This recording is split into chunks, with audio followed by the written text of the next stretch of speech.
Bill's theme song. So are people joining us live or just me and you for now?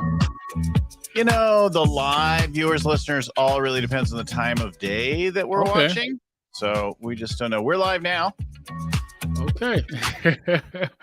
Hey, everybody, we are talking today about getting your processes dialed, getting your process nailed, executing again and again, optimizing that. That is key to scale. And we've got a great guest with a resource that many of our clients have loved over the years.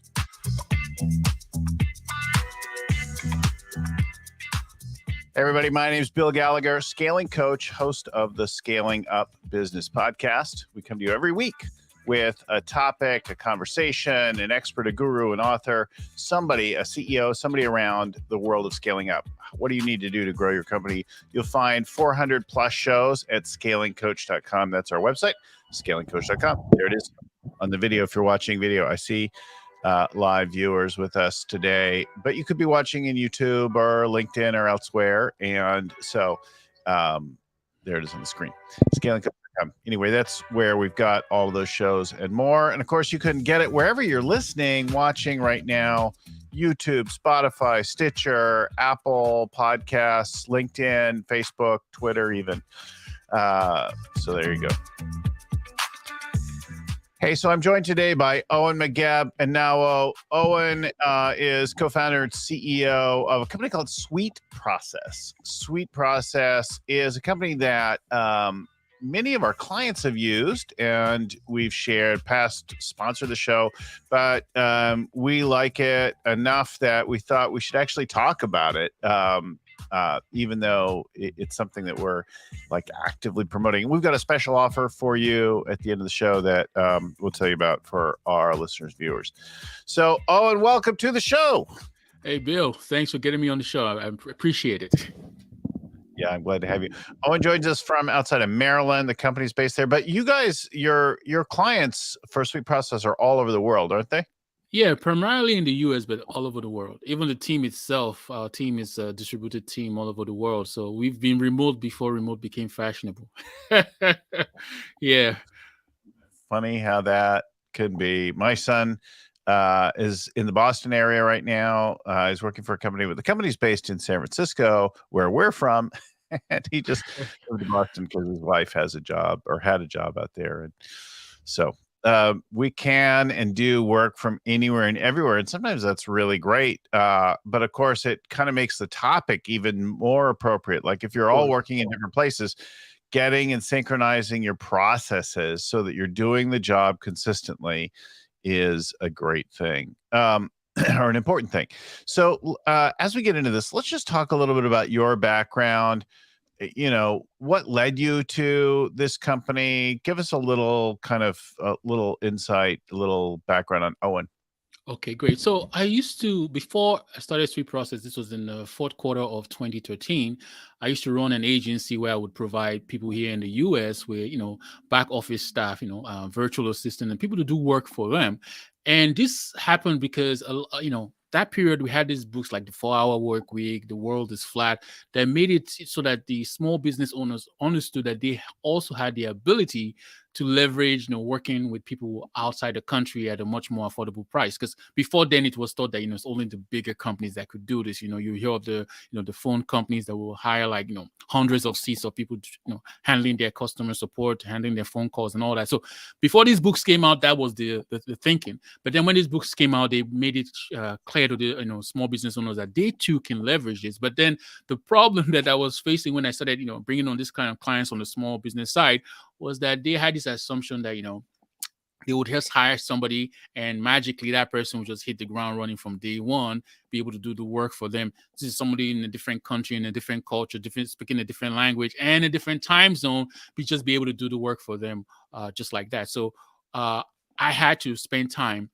as part of the onboarding process, to train my clients to say, hey, there's a process where we would have to, understand how the work is done. First of all, you choose a specific task that you do on a recurring basis that you want to start with. And this back then we were using Skype. It's not like now where you have the StreamYard or the Zoom or whatever.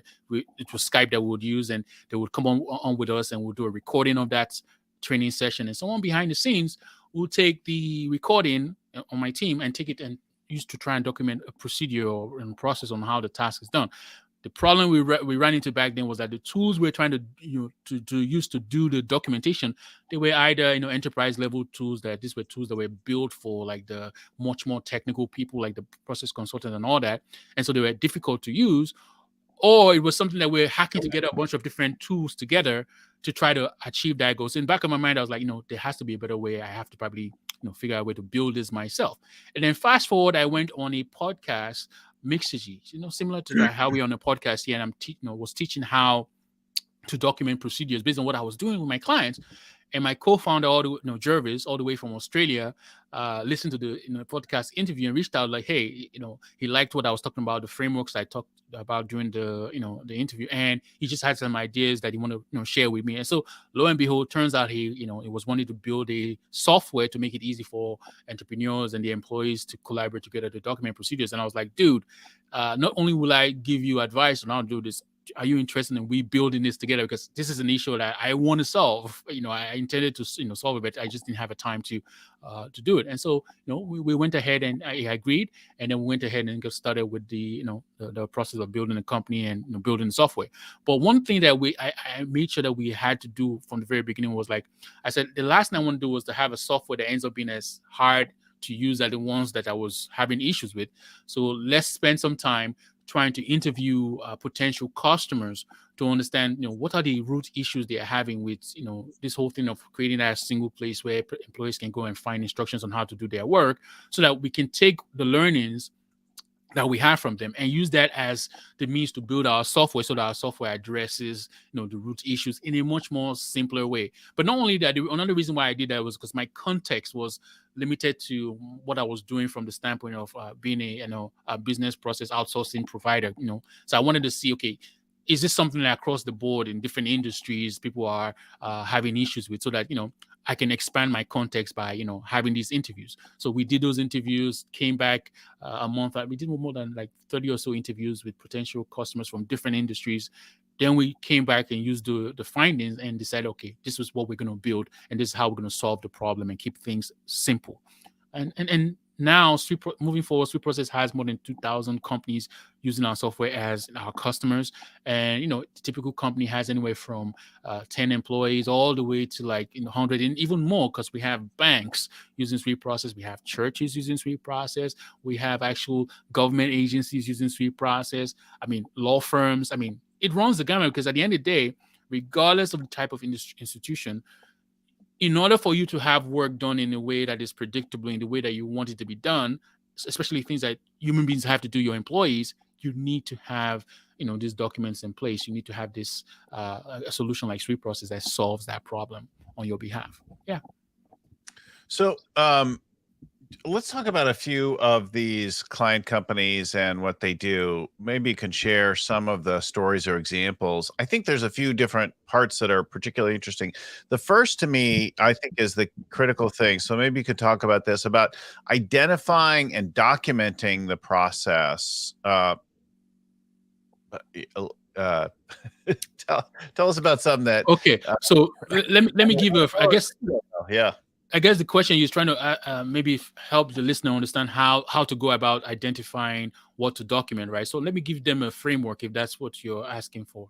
Sure. So the first thing is, before you even start doing anything, you got to understand, like, okay, what exactly do you work on? What are the recurring tasks that you do? Because if it's not recurring, we don't even have to document it. It's just like a project one time and it's done.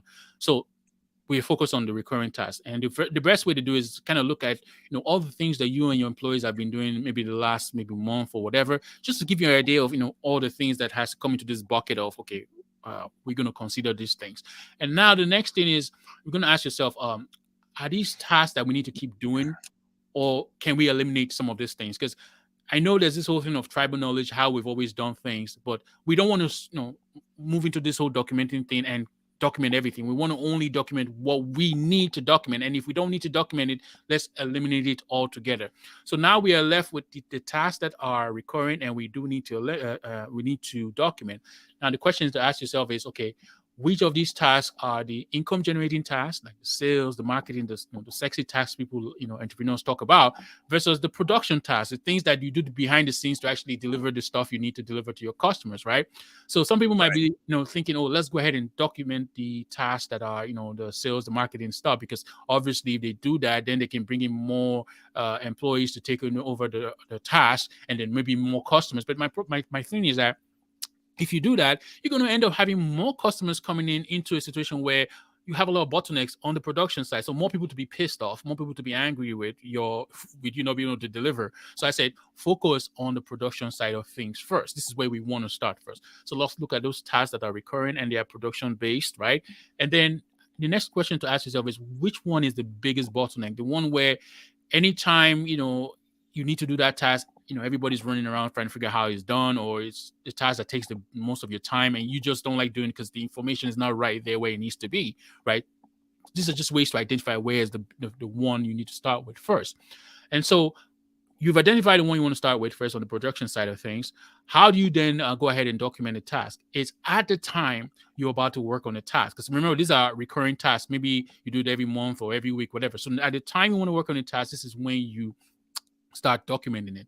So first thing you need to do is, you can use SweetProcess, or you can use any tool that you want to use. But let's say you were using SweetProcess, for instance, then you will go ahead and document the title of the task, and the title will be how to do whatever, so that anybody in your company sees the title of the document, they know exactly what they can do. And then in real time, as you are going through each step of the task, all you need to do is just go in and document the title of each step. So if you're working on a 10-step task, by the time you're done working on this very task itself, you would have what we call a fancy a minimum viable procedure, which is just a fancy way of saying an outline that would just have the title of the procedure and the title of the 10 steps. But here's the caveat: no details filled in just yet. So we have the skeleton outline. How do we go from here to something with more details filled in? So what we do is we give this document we've created, this outline, to our manager or to our employees on the ground, saying, next time you're doing this task again, your job is just to make sure that you fill in some more details. And those details could be some screenshots, or it could be some additional text, additional blurbs that will go into each of those steps. And so when they do that, you are supposed to now be on guard to look at the documents, the things they added into it, to see that it is what you need it to be, and then approve that. And then anytime they keep working on that task, the job is, even yourself included, if you're working on that task, your job is to look at that upgraded version of the document and try and add more stuff in there. And that's how you build it. And it's very important that when you're doing this very whole thing, that you install in the minds of your employees that this is going to be a continuous improvement project where, we're giving you the permission to, we're all starting from version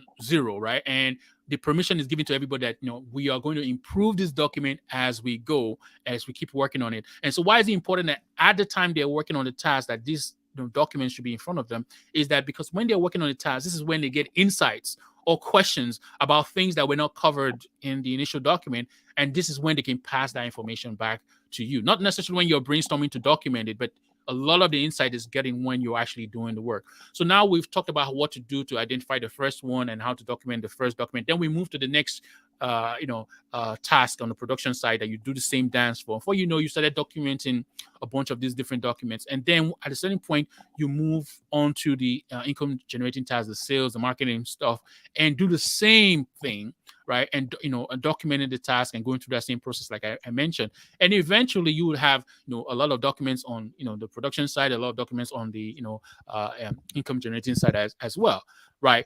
The next question might be, okay, how do I get my employees to be bought into this thing? So there are ways that you can do it. So first of all, what I would suggest is maybe you might want to incentivize your employees, because guess what? They already are, have a lot of work that they have to do on a day-to-day basis. And now you're saying, I want you to, help me document procedures as you do your work. Well, if you can incentivize it by paying them to do it, then, that's to an extent solves that problem. Another way to make sure that this becomes a culture of theirs is that maybe at any time when an employee has a question about a specific task, and if you're using a software like SweetProcess, the manager could say, hey, I know you're asking me how to do this, but have you checked SweetProcess? Have you checked, the tool we use to do this stuff, right?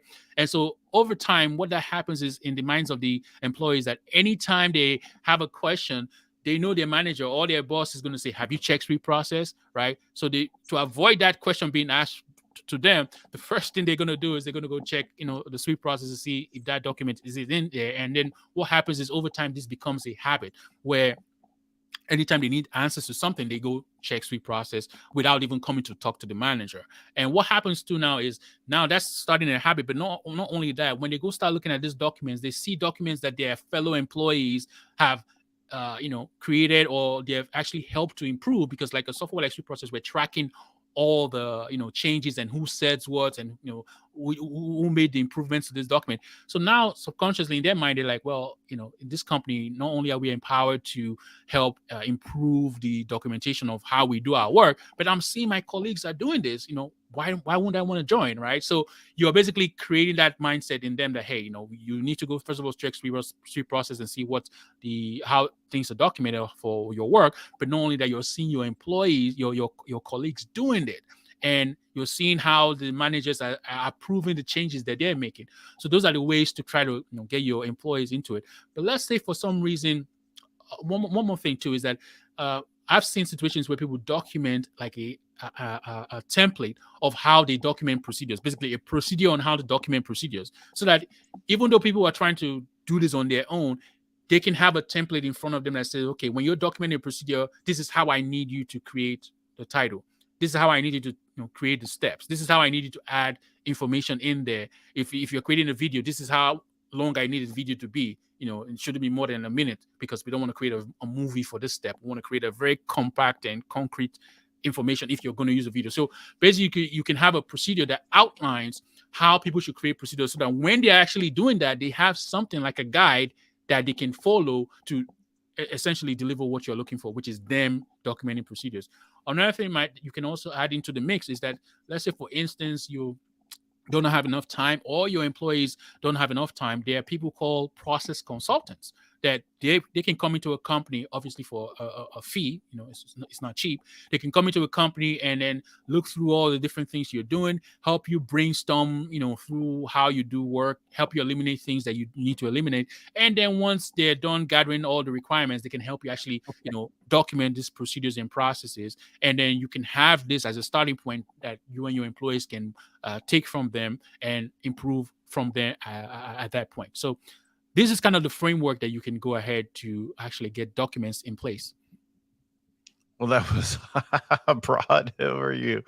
That a couple things I noticed. So both from experience and as a CEO, and also with our clients, I notice again and again that needing to bring in that outside person really makes a massive difference. It seems so few companies are actually able to take the time to document all their processes quickly enough themselves. I see many that are like, okay, it's time. Like we've got a new area, or we're growing business, and we have to create these procedures and then manage them over time. But that we're actually doing the work, we're doing the selling, we're doing the operations, production. And so time and again, I think bringing in somebody else to do that is a pretty critical thing to do, to actually make sure that it happens within, the declared quarter that we want to get something done.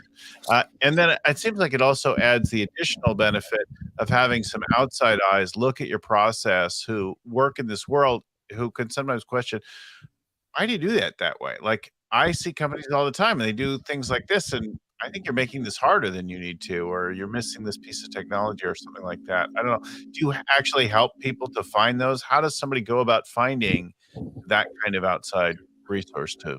So if you were to go the route of actually hiring a process consultant, my suggestion will be to find somebody who's actually a process consultant within your industry, specifically, because the reason is that they might have some learnings that they can bring to the table based on the fact, like, let's say, for instance, you're running a restaurant. Let's say that's the business you run, and you bring in a process consultant who focuses on, helping restaurants, scale their operations and document procedures and all that.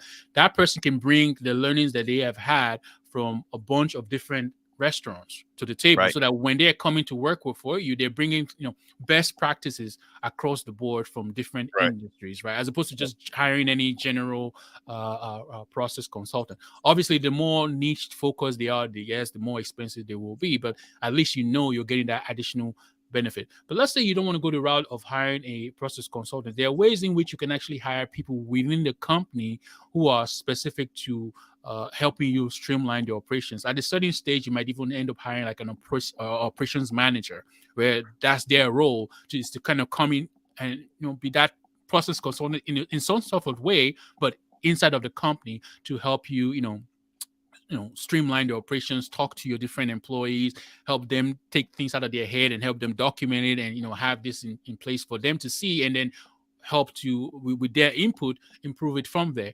Sometimes too, depending on the stage or how large the company is, they might go from the point where they don't even have an operations manager, but they actually have somebody who's like number 2 to the CEO, who is the chief operating officer, right? But usually this is when the company is much larger with a lot more employees. So starting out, I would say an operations manager type person might be a route to go, to bring in that person who their job is dedicated to figuring out what are all the operations we have, how can we streamline things, what things we need to eliminate. The CEO has a vision of what he needs to do. Okay, how is that vision going to be implemented? This is what the operations related person does.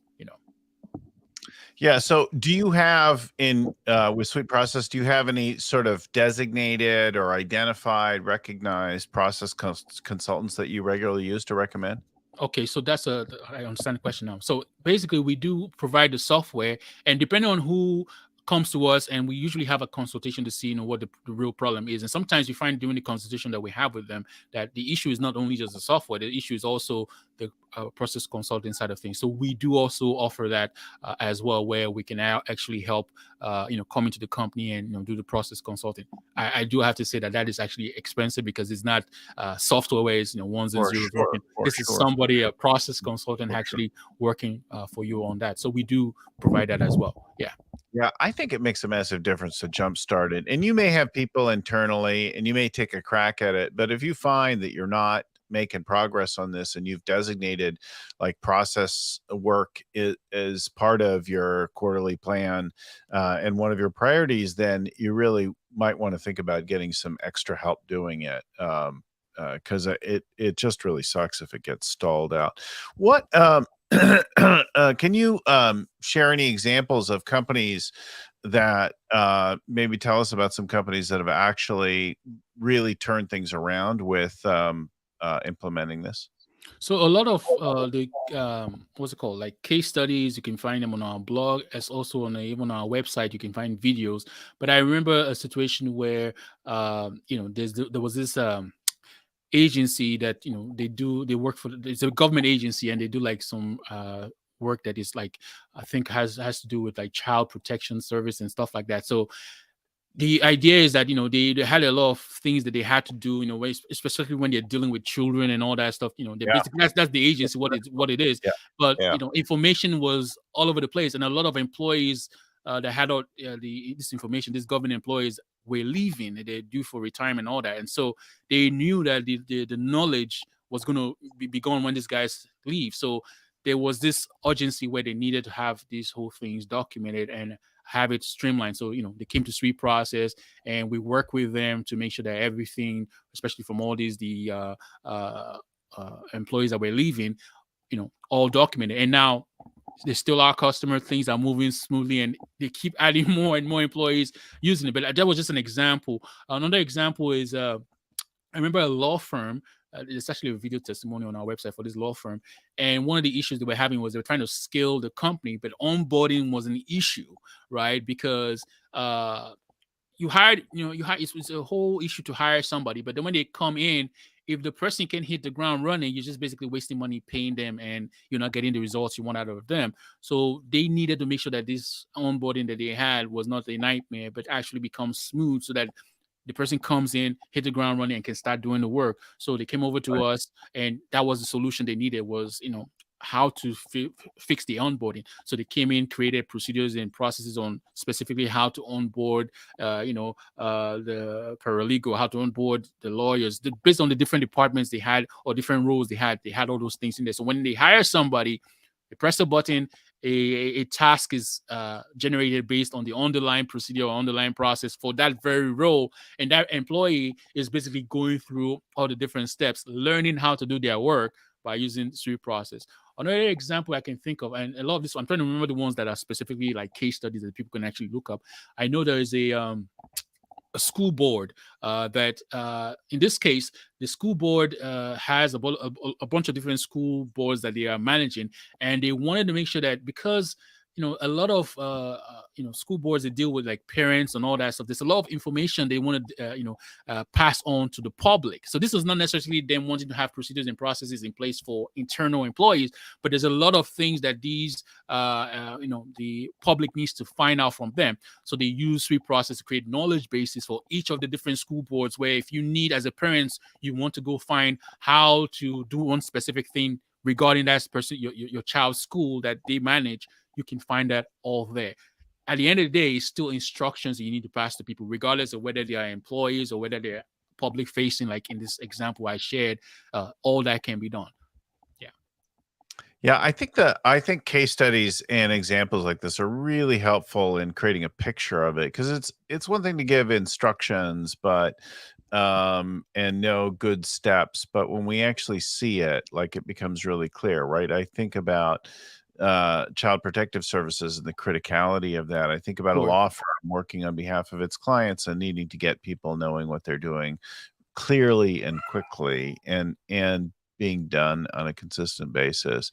How do you make sure that the software is used consistently over time? And how do you distinguish between, say, checklist or project management software and SweetProcess? So let me answer the two questions. So the first one is, how do we make sure the software is used? It comes down to keeping things simple. And in our case, the way we price is that we price such that it's a specific fee, $99 a month for up to 20 employees. And then once you have more than 20 employees, there's a per user fee that is only comes into place if the users are active. Unlike the competitors, where if you have 100 employees that you add into the software, this month you will pay for all 100, regardless of if people use the software or not. So the reason why we align our pricing with the active thing is that the reality is, if the software, if it's hard to use, people won't use it, right? And so, that's the thing. People won't use it. And so by keeping the way we make money from each customer based on the actual usage of the software, for the most part, that forces us to make sure that everything we do, we try to figure out from the lens of how easy is this to use. And so we, with regards to how we determine who is active, if someone has not used the software, for us to determine someone is active, they must have used the software at least 4 times on separate occasions in a month. And if that person has used that software at least 4 times in separate days in a month, then we say, okay, this person is getting some value from it. So that's pretty high standard. Putting the pricing in that way forces us to always look at how we can keep things simple, because otherwise people would not use the software, right? And then it's not going to be used, and we wouldn't be able to land and expand. Then the other question, what was the other question about? The other question you asked me. How do you compare, like, when does a software like yours come into play versus project management or checklist software? Great. So a project management software is more like, you have a single project that you're working on, and most likely once that project is done, you won't do that project again, and that's it. So you have to maybe kind of mind map all the things you want to do. Like, let's say it's a consulting thing where you have different consulting clients, and each one has different needs. Each one has a different thing you have to do for them. So you kind of in the very beginning figure out all the things you need to do, mind map it down, and then put it in the project management tool, and that's it. The next client comes, it's probably a whole different thing. For us, we are more of business process management, where for the most part, a lot of the work you do tends to be the same, right? And so because they tend to be the same, and it's the same series of steps or whatever, you are able to use a software like ours to basically document each and everything of how you do the work, right? So if the task that you have to do tends to be the same and is recurring, that's where a software like ours comes into play and you can use it. Like in our software, you couldn't really assign a task to anybody except that task has an underlying procedure, like checklist that is going to be based off, or a process that it will be based on. Yeah. So in your software, the user is just reviewing the instructions for how to do it, or actually checking off that it's being done? So it's twofold. So they have the part that is them collaborating it together to document, Right. brainstorm and create a document. So there's that whole working together with your employees and your managers or whatever to build a document, and then that documents continuously be improved over time. And then there's the other part where is the task management, where now that you've documented how the work is done, you want to give work to people, right, for them to actually do the Right. work. So Right. you can actually do that with our software. And what happens is, because any task in the software needs to be based on an underlying procedure, for instance, you cannot assign a task to anybody without it having an underlying document Yes, that is based on. I think that this is a really critical thing. So this is not just the document and review. You're actually doing some task management in here, and you're able to assign things. And that's really different than, and more akin, or that's, I think, what I was asking about, like the blend with checklist and project management. If I've got a recurring process and I'm managing the fulfillment of that recurring process in SweetProcess, then I'm actually not just looking at a manual or a operating handbook, but I'm actually managing the process in SweetProcess. Yeah, and let me make it clear using an example. Let's say you run an e-commerce business and you have a procedure on how to refund the order, right? So you have step one, this is what you do, 2, 3, 4. These are all the things you do in order to Yeah. refund the order to somebody. And now let's say an order gets, a customer, Jane or whatever, requests by email that they want to refund the order, they're returning it. Now you can assign a task to your customer support agent in SweetProcess, and that task will be based on that underlying procedure for them to refund the order to that client.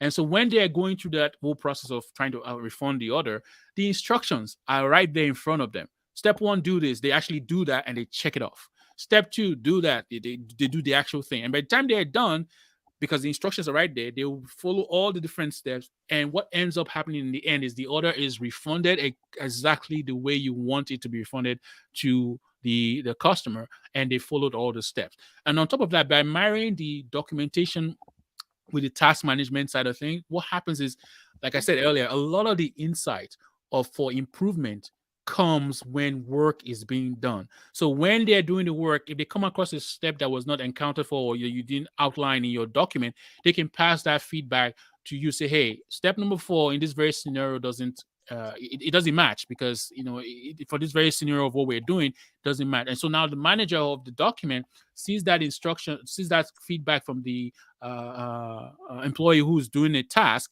He can then take that feedback and improve the underlying procedure based on the feedback, press a button, and now that task is updated with the new steps that they have to follow in this new scenario. So that's how, by marrying the task management with the document side of things, there's a flow back and forth of information that begins to keep allowing the document to be continuously improved. Yeah. Yeah, I get it. It's really actively being used. I think that's a useful thing. It is useful to have operating handbooks and manuals and standard procedures, SOPs, whatever you're going to call them in your company, and to teach those in a consistent way and to keep those as current things. And I think there's really a couple of ways to ensure that they're actually being used. And one of them is a simple thing like a laminated checklist that a lot of companies use. We can also design our physical spaces to do that, like by having places or cutouts or markings for where materials and tools are kept and that kind of thing, refill lines, those kinds of things ensure that process is done in the physical world and over time. But there's also the use of a software tool like this, where we're actually task managing a repeated set of specific steps that we're using again and again in a business to ensure that it's done in a consistent way. I will argue that if you put things outside of a system like ours, you're now having a situation where you're basically introducing a situation where things won't get updated. That's facts. So when you have it like that, when there's an issue or something that is not clear, where they couldn't pass that information back into. So that's why for us, what we also have is a situation where, you can create like a QR code, right? from a procedure you've documented in SweetProcess. And let's say in this scenario now, there's a specific machine that this employee has to use. You can put that QR code on the machine, and the employee just has to take their their phone, their camera, and scan that QR code, and voila, something on SweetProcess will pop up and say, hey, this is a procedure on how to use that very machine. So now you're taking the thing from, to the physical. Right to there, yeah. And so what happens now too is if they run across anything that is not talked about, they can pass that information right into the system, because, if you don't have this thing in one place, online and digital, you run into a situation where things get old and stale fast. And the more things get old and stale, the more nobody wants to be willing to make any improvement, because it's going to be a whole big project to try to fix stuff. So that's why we want to have everything all in one place, digital, where you can access. And even if you need to connect things by having QR codes stuck on your machines or whatever, you can do it, and information is back and forth inside of a digital system. Yeah, that's really cool. I'm thinking more about kind of the modern checklist and how we think of it, like in the use of an airplane or whatever. Well, I'm not going to necessarily use a QR code, although today many planes, iPad and other systems and panel systems will have checklists built into them, but very often you'll have something like a laminated card in the case of something, so we have a quick reference in a critical time. Another of our clients would never use a QR code in their trucks, but the trucks, when they get started up and leave the yard and leave a job site, had something to use. And while it probably is a good idea a better idea that they would scan something and use a mobile device, in many of those cases, some of them are so short and specific that they they want to put that in, like, did you scan the area around the truck to make sure you loaded your tools before you returned, or something like that, right? Where they're not going to use a digital tool, they're going to refuse that in some respects. But in that scenario that you are depending on them, like let's say the truck driving person, you're depending on them to use a physical piece of paper, whatever. Now, how do you track that they actually did it if it's not even digital, right? So I mean, right? The QR code thing is not even that difficult, because as long as you have a camera and you can take a picture, just put your camera. Most phones now, just put your camera on the QR code. It pops something on your camera right there. You click it, it opens up. And now the employee, who's in this case, who's driving the truck, can just follow the checklist. Oh, step 1, I did this, click it, it's doing it in the truck. Step 2, I did that, and everything is even tracked and is saved inside the system, that for this very instance of today, when this truck driver was supposed to do something, he followed it, he saved it, and he tracked it. Now, you've gotten rid of the paper, you've gotten rid of all that other stuff. Well, let's recap some things before we run out of time with the show, and then I'll share that we talked about having a special offer for people to on your software in particular. But like identifying and documenting your repeated processes is critical to scaling. It's critical to adding team, to doing things in a consistent way, to continuously improving the processes. So there's work to be done there. You may need to get help to do that. There are people, process consultants, that can do it. Getting it loaded into some kind of a digital real-time software application like SweetProcess or something else can make a big difference in having it be the latest, greatest thing, and then actually connecting the standard operating procedure with the real-time usage of it. The task management is a useful thing. So whether you're going old school with some kind of laminated paper, or you're going real-time digital with QR codes or things like that, the key is getting that regular use of it and keeping the whole system current over time, so that it's actually impacting things. And there's not a process in the books versus a process in reality, right? There's sometimes a process in practice, and then there's the one that's documented that we're supposed to do, but nobody does that.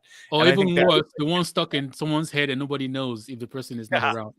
Oh my God. I worked with a major, like multi-billion-dollar company as coach, and they were telling me about, we were doing some of the process work, and they're like, yeah, well, we had this thing that's multi-million-dollar product, and this guy died who knew how to do it. And, he got sick and he passed away. It was tragedy. But the key thing is that, like, now we can't fix this thing.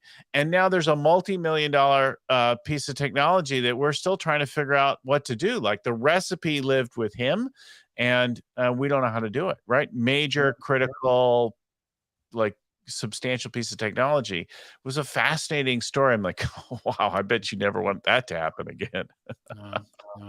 Like, so this is really great conversation. So the offer, like all softwares, there's a trial period, that kind of thing.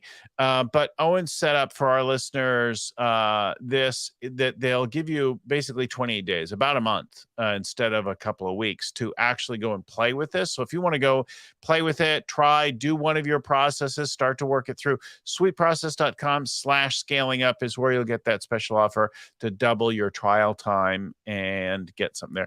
It's there on the screen. We'll put it in the show notes like that. So SweetProcess.com/scaling up is where you get that double trial time for our listeners and viewers. I think it's really great. I'm so glad and grateful for you for coming on the show. I want to give some special shout outs and thanks to Wanda Mitchell getting our show produced in the background, and to my friend and mentor, Vern Harnish, who created the whole Rockefeller Habits and Scaling Up framework that brought us the world of scaling up. To the folks at Podfly Productions, who got our show out every week. If you'd like to get in touch with us, you can contact us, info@scalingcoach.com. info@scalingcoach.com. Suggest a show, find a coach, any of that kind of thing that we'd love to do that for you. Scalingcoach.com is the website. Info@ is a decent email for us.